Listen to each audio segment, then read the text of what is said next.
Hello, beautiful people. On today, in the words of my high school principal, we are looking at my 200 drawing prompts. The book has my kids got to it. In other words, there are some oil stains and whatnot, but we're gonna flip to a random page in here. Whatever it flies on, that's what I'm drawing. It looks like we have power lines and a didgeridoo, and I didn't remember what a didgeridoo looks like, so we are gonna go with power lines. And here I kind of struggled, like, which direction do I want to go in? Do I want to go horizontal, diagonal? Who knows? I'm left-handed, so the paper is gonna get turned to the left.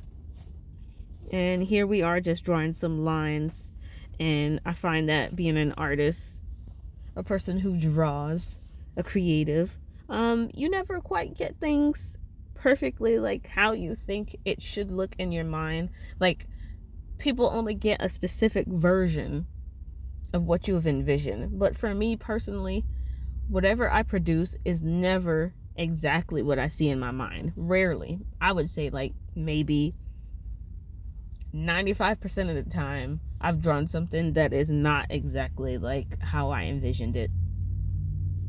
My mind can create so many different things, and I produce something that only shows like I said, about 95% of the time. I just don't draw exactly what I see in my head. I would say 10% of the time, maybe 15% of the time, I get exactly what I envisioned. But yeah. So I'm drawing telephone poles, and for whatever reason, when I was drawing this, I drew a complete blank and forgot what power lines look like. And so this is the version, and I'm sure that I will come back to this, visit it, and I will use references, but I wanted this to be off the top of the head, draw what you see.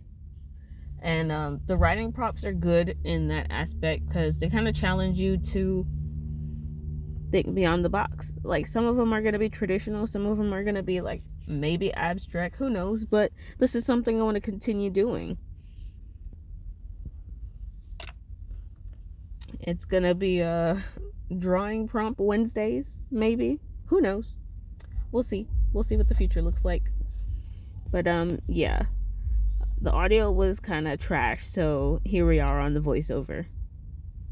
And I'll work on the angles and stuff. It's like grow with me kind of thing.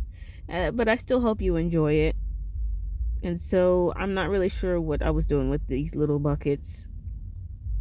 And yeah, I took a drawing class. I took several drawing classes, middle school to high school. I actually took AP art, but somewhere along the lines, I never really learned the technical terms for things, and I didn't really take advantage of the art classes.